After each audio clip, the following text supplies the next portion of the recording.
Las señales del mercado, la trastienda del poder, los personajes claves del mundo empresarial y, ¿por qué no?, innovación, startups y tiempo libre. Por la 100.1, un espacio para conversar e informarse. Esto es DF en Infinita, presentado por Colmena, está contigo. Juntos cuidamos tu salud. Colmena está junto a nosotros porque en ISAPRE Colmena cuidar tu tiempo es importante. Por eso cuentas con reembolsos rápidos, fáciles y online. Colmena está contigo, juntos cuidamos tu salud. Y junto a nosotros está el día de hoy Sebastián Valdenegro, su editor de Economía del Diario Financiero. Sebastián, ¿cómo estás? Muy buenas tardes. Hola Matías, ¿cómo estás? Muy buenas tardes. Rodrigo, también te saludamos también. ¿Qué tal, Sebastián? Todo bien, todo bien. Muchas gracias por invitarme nuevamente. Dedicamos buena parte del bloque político a hablar de la futura ministra vocera de gobierno, Sebastián, pero ahora vamos a hablar de otro ministro que se desplegó durante este fin de semana para dar sus primeras entrevistas después de haber sido confirmado justamente en el cargo. Y estamos hablando del futuro ministro de Hacienda, Jorge Quirós. Una de las entrevistas que dio fue justamente a DF+, realizada, entre otras cosas, por el director del medio, José Tomás Santamaría, a quien le mandamos un saludo, y por ti mismo, Sebastián Valdenegro, con varias definiciones que son interesantes, pero quería partir por una que no sabía, y es una buena forma de partir una nota, que él publicaba cuentos de ficción. Yo no tenía idea de esa faceta de Jorge Quirós. Sí, de hecho, es una faceta que él desarrolló hasta lo que fue el estallido social, el 18 de octubre del año 2019. Ocurre un poco también pareció la definición que entrega Mara Cedini, la vocera de gobierno designada, que dice que de cierta manera el 18 de octubre le rompió el alma y que bueno, que ahora está como vocera designada. En el caso de Jorge Quirós, el 18 de octubre decide del año 2019 ya no dedicarse a la ficción, sino que ya entrar más bien con todo a la discusión más de lo público, ¿ya? A través de columnas en el diario El Mercurio. De hecho, este libro de cuentos tiene bastante buenas críticas, tuvo bastante buenas críticas el año 2015, y una de las primeras definiciones más en lo humano que entregó Jorge Quirós es que lo llevó a realmente participar en lo público, sumarse también al equipo José Antonio Kast y hoy día ser designado ministro de Hacienda.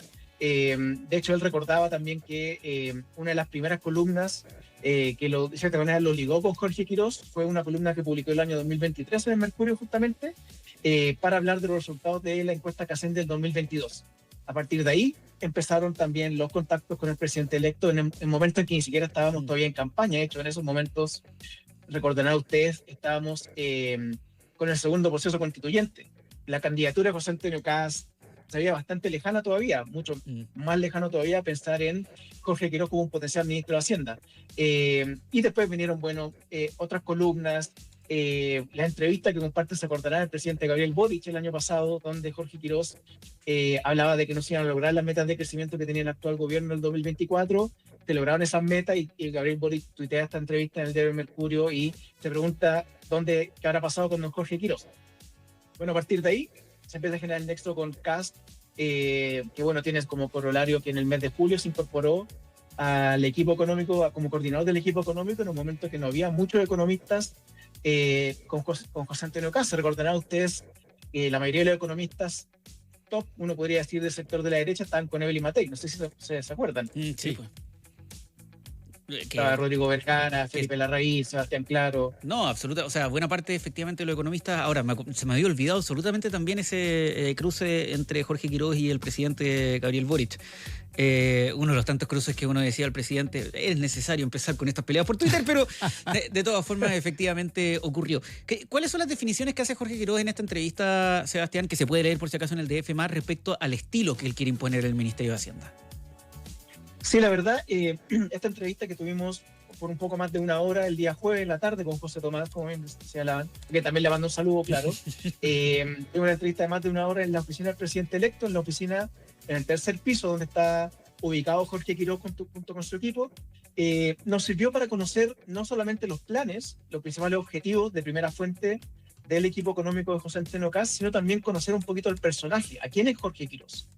Y de hecho eso queda también bien reflejado en la entrada de la entrevista que escribió José Tomás Santamaría respecto de la novela que comentamos al principio, de cómo llegó al equipo de Kast. Y ahí algo que me llama mucho la atención a mí es un poquito la convicción con lo que habla Jorge Quiroz respecto del objetivo de implementar el programa de CAS. Está muy convencido, profundamente convencido de que puede sacar adelante la tarea de aplicar una reducción de impuestos bien fuerte, desmantelar ciertas regulaciones que en su visión estarían ahogando al sector privado, algunos sectores específicos de la economía, y que Chile puede retomar tasas de crecimiento más parecidas a las que tuvimos en la década de los 90 y los 2000. Ya se acordarán de esa frase que dijo en este evento en Icare, cuando todavía no se designaba el gabinete, de que él le gustaría volver a los IMASEC de doble dígito. Piensa que probablemente le van a decir que está loco. Pues estamos hablando de una persona que está profundamente convencida de sus convicciones. Y hay algunos titulares buenos, algunas definiciones buenas que nos entregó Quiroz en esta entrevista. Fue lo que nosotros aquí en el diario le estamos llamando como el triple objetivo de Quiroz. Él lo que plantea, y de hecho el titular de la entrevista nos lo dio al final de la entrevista, ya cuando estábamos yéndonos de la gloria de la oficina del presidente electo, ya cuando estaba un poquito sonando la campana para terminar la entrevista, que él dice, me tienen que evaluar por 3 cosas en 4 años más, cuando se venga el cambio de gobierno a principios del 2030. Sí. Tener una economía creciendo al 4%. Ya. Para quienes nos escuchan a esta hora en la tarde, hay que tener en consideración que hoy día el último IMASEC es de 1,2%, el IMASEC del mes de noviembre, y todas las expectativas hablan de que vamos a crecer en torno al 2,5% el año 2025. O sea, es un poquito... Estamos bastante lejos de ese 4% que él pretende que esté instalado a finales de este gobierno. Claro, exactamente. O sea, el objetivo, la meta es bien ambiciosa. La otra meta que dice, que estemos en un desempleo acercándonos al 6%. Las cifras más recientes del INE, que son del mes de noviembre del año pasado, hablan de que estamos en 8,4%. De hecho, llevamos más de 30 meses consecutivos con el desempleo sobre el 8% en el país.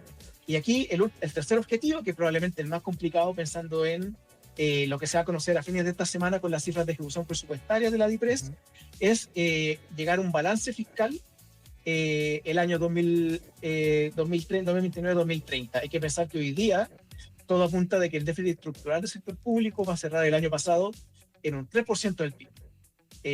Así que ese triple objetivo que tiene Jorge Quiroz, por el cual cree que deberían evaluarlo en 4 años más, la verdad son metas bien ambiciosas, son varas bien altas que establece el próximo ministro de Hacienda.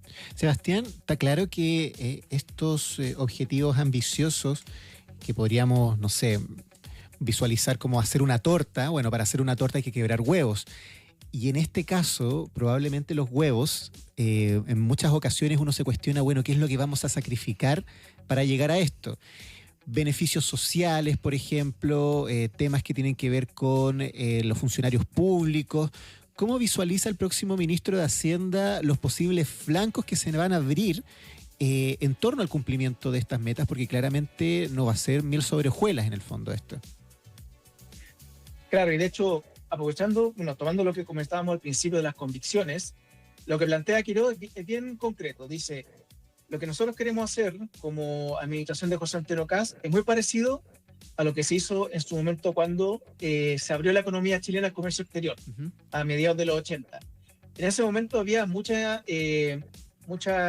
dudas, mucho escepticismo respecto de si se podía lograr abrir una economía que durante décadas, y no solamente Chile, sino que América Latina, incluso el mundo desarrollado, habían estado cerrados al comercio internacional. Abrir mercados, abrir fronteras, a tener un modelo de desarrollo más exportador que importador, o también como de proteger sectores de la economía. Así que lo que plantea Quiroz es que algunas de las propuestas que va a implementar el programa de CAS se va a encontrar con oposición bien fuerte de parte de distintos sectores, incluso sectores empresariales, pero que es una batalla que ellos quieren dar.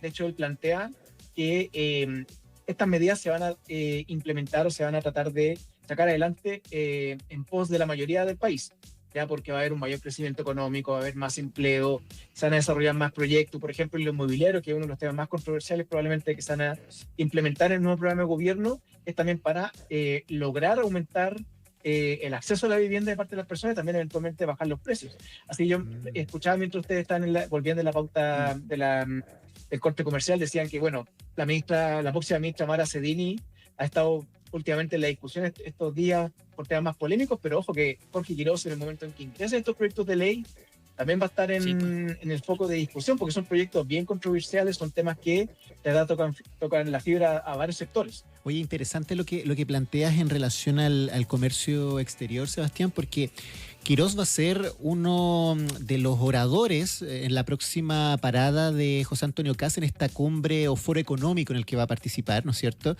Donde se va a juntar con los presidentes de Panamá, Brasil, Bolivia, Ecuador, Guatemala, Jamaica. ¿Cómo visualizas tú la dupla que pueda hacer Quirós eventualmente con el canciller Pérez Maquena, pensando que el perfil de la Cancillería, al menos lo que nosotros visualizamos, es un perfil que está enfocado precisamente en los lazos comerciales? Las señales que se pueden dar desde Hacienda de nuestro país a otros países, ¿pueden ser atractivos precisamente para solidificar estos lazos? Claro, probablemente Quirós y el ministro del próximo canciller Pérez Maquena van a jugar de memoria, de taquito, como dicen algunos economistas. De hecho, en la entrevista con José Tomás Santamaría le preguntamos a Jorge Quirós cómo se imaginaba él como ministro de Hacienda, qué rol iba a tener. Porque lo que uno ha podido reportear en el anticipo de la designación del gabinete es que probablemente Jorge Quirós iba a ser un ministro de Hacienda mucho más poderoso de lo que hemos conocido del último año. Probablemente más el estilo de los ministros de Hacienda que teníamos en la década de los 90, en la década de los 2000. Cuando los ministros de Hacienda, se recordarán, duran 4 años. De hecho, hace mucho tiempo. De hecho, creo que el último ministro de Hacienda que duró los 4 años fue Felipe Larraín con Piñera 1. Sí, pues, sí. Y lo que nos decía Jorge Quirós es que Hacienda va a tener un rol coordinador del resto de los ministros económicos al alero de cumplir con el programa económico, ¿ya? Y ahí, por ejemplo, nosotros le preguntábamos, ¿eso significa que va a ser jefe de los otros ministros? No voy a ser jefe del ministro, de la ministra de Medio Ambiente, el ministro de Economía, pero sí va a tener un rol aglutinador de coordinar las distintas instancias. Por ejemplo, uno está acostumbrado de que el Ministerio de Hacienda se preocupa, por ejemplo, de los temas de política fiscal, de los temas tributarios, de crecimiento en sí. Pero el programa que quiere implementar Jorge Quirós también toma temas, por ejemplo, de urbanismo, que lo podemos comentar en un segundo más. Toma temas del sistema de evaluación de impacto ambiental, que son temas que tradicionalmente están alojados en la cartera de medio ambiente. Toma temas probablemente también de la Cancillería, de algunos tratados comerciales que tiene Chile, que existen, están vigentes, pero probablemente hay que sacarle un poquito más de ventaja a esos tratados. Así que en ese sentido, no solamente con con Francisco Pérez Maquena, va a tener una relación bien estrecha, sino que también con la próxima ministra de Medio Ambiente, Francisca Toledo, con el biministro de Economía y Minería, Daniel Mas, con el ministro de Agricultura, Jaime Campos, con el ministro del Trabajo, Tomás Rau. Va a ser un rol coordinador de todos los ministros del área económica, justamente bajo el objetivo de que se cumpla el programa económico y que todos los actores conversen, porque el diagnóstico que tiene Quirós y que por consecuencia tiene Kast es que en el sector público las cosas se pueden hacer, pero falta que las distintas instancias, los distintos servicios, los distintos ministerios conversen más. Y un ejemplo concreto que nos daba Quirós en la entrevista es, por ejemplo, cuando lleguen el 11 de marzo, una de las primeras acciones que van a tomar es que van a convocar al comité de ministros para que resuelva respecto a estos proyectos de inversión, que si mal no recuerdo eran algo así como 15.000 millones de dólares que estaban detenidos en el sistema, en el comité de ministros, que no se había tomado una definición respecto a estos proyectos. Y también se va a mandatar, por ejemplo, a los servicios regionales que tienen algún tipo de incidencia respecto de la aprobación de proyectos de inversión, se les va a mandatar o se les va a informar amistosamente de que, por ejemplo, en una semana más, en 2 semanas, en un mes, tienen que calificar o definir el destino de un proyecto de inversión, ¿ya? Así que el ministro del ramo, el director del servicio y eventualmente el seremio o director regional de ese servicio van a ser responsables legalmente por lo que ocurra respecto a ese proyecto. Puede aprobarse, puede rechazarse, puede devolverse a otras instancias, pero la idea es que los ministros del área económica y sus servicios relacionados también tengan una mayor responsabilidad respecto a lo que ocurre respecto a los proyectos de inversión. Le hace un poquito como una de las máximas que va a tomar Jorge Quirós en este nuevo rol de ministro de Hacienda, coordinador del resto de los ministros del área económica. Y así que en ese sentido, ahí va a tener un rol no solamente con el canciller, sino con todos los ministros del área económica también. Y por último, Seba, no quería dejar de mencionar, y desde el punto de vista más anecdótico y que probablemente hablan de la personalidad del futuro ministro, cuando se mosquea con las preguntas de José Luis Daza, ahí se pone súper cortante respecto a la respuesta que da, como por qué dijo que no al Ministerio de Hacienda, es como, ¿y quién dice que le dijo que no al Ministerio de Hacienda? Y trata de llevar la conversación a que él habría dicho que no a otras tareas, pero tampoco le gusta profundizar en eso. Hablan un poquito de su personalidad también. No, de la habilidad comunicacional. De hecho, él lo que plantea también es, le preguntamos por lo de Santiago Montt, el fallido ministro de Minería nombrado, y él plantea, los ministros se iban a nombrar el martes pasado a las 21:30 horas.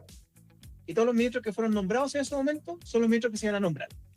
Evidentemente nosotros sabemos, es información pública de que no fue así, que Andes Copper informó al mercado de que su CEO renunciaba para ser ministro de Minería. Incluso en la jornada que hubo en Espacio Riesgo, donde se le dio una presentación, una charla a los ministros designados, también estuvo Santiago Mon. Pero él es muy hábil comunicacionalmente en ese sentido de que el presidente define quiénes son los ministros y a la hora planteada se iban a definir quiénes eran los ministros, y así fue. Lo mismo con el caso de Daza. De hecho, él dice que no fue un triministerio el que se le ofreció. Era otra cosa, pero tampoco quiso profundizar en cuál era la otra cosa. Y bueno, hay un tema igual que yo no quería dejar pasar respecto de un poquito los objetivos que nos planteó Quiroz y que también probablemente sean controversiales cuando entre al Congreso. Él plantea esta cosa de que, del modelo brasileño para la evaluación ambiental, de que si, por ejemplo, un proyecto de inversión tiene su resolución de calificación ambiental lista y puede empezar a realizar la inversión, si, por ejemplo, empieza un litigante, una ONG, una comunidad a litigar, tiene que el Estado continuar litigando en paralelo con esa comunidad, con ese grupo, ¿ya? A diferencia de lo que ocurre hoy día, que es que el mismo mandante, la empresa que hace la inversión, tiene que litigar con estos grupos, va a ser el Estado el que va a litigar, ¿ya? Es un cambio de paradigma bien brutal, bien importante. Y lo otro relevante ahí es que establece que si el Estado aprueba el permiso, el RCA, y luego el proyecto por ABC motivo no se realiza, el Estado, al entregar mal habidamente el permiso, tiene que indemnizar al mandante de la empresa o eventualmente también indemnizar a las comunidades que están litigando. Ese es un cambio de mirada bien importante, que la verdad no habíamos visto, no hemos conocido con tanto detalle como lo conocimos en la entrevista ahora con Jorge Quiroz. Y lo otro también tiene que ver con el tema de la liberalización del suelo, que es lo que plantea es que hay que ver mecanismos para, por ejemplo, aumentar la densidad de construcción en los edificios, en los departamentos, y por ejemplo, él es bien partidario de pensar, por ejemplo, él da el ejemplo del Empire State de Nueva York. El Empire State, con la cantidad de pisos que tiene, evidentemente en el subterráneo no tiene muchos estacionamientos. Y él dice, ¿por qué tiene que diseñarse departamentos en Chile que tienen tantos subterráneos con estacionamientos, siendo que la gente, los jóvenes, estamos cada vez aprendiendo a conducir más tarde y la mayoría ocupa aplicaciones de transporte, el transporte público, incluso ocupa la bicicleta para trasladarse, ¿ya? Así que ese otro tema probablemente va a generar mucha oposición, obviamente de los gremios de los arquitectos, también de la futura oposición política en el Congreso, así que probablemente por ahí también lo que decía usted al principio, va a quebrar muchos huevos, Jorge Quiroz, cuando estos proyectos ingresan al Congreso, que ojo que todos estos proyectos van a ingresar muy pronto cuando asuma la próxima administración, la reforma tributaria, va a entrar el 1 de abril, claro, va a haber un trabajo prelegislativo durante el mes de febrero que va a ser bien intenso, así que mientras varios nos vamos a ir de vacaciones en febrero, Jorge Quiroz, su subsecretario de Hacienda, el director de la IPRES y los otros ministros del área económica también van a estar preparando el escenario para ingresar estos proyectos de ley, ojalá con acuerdo, y para que tengan también una tramitación más o menos expedita, eso es lo que se espera, en el próximo Congreso que asume el próximo 11 de marzo. Así que tienen noticias bien interesantes por ahí también. Sebastián Valdenegro, subeditor de Economía del DF, quien fue uno de los autores de esta entrevista a Jorge Quiroz, está disponible en el DF+. Le mandamos un tercer saludo a José Tomás Santamaría, la sección más saludada para un panelista del DF en Infinita que no esté acá, en la historia justamente de esta sección. Muchas gracias, Seba. Hasta la próxima. Chao, que estés muy bien, muchas gracias. Son las 7:31. Esto fue DF en Infinita, un espacio para conversar e informarse por la 100.1. Una presentación de Colmena está contigo. Juntos cuidamos tu salud.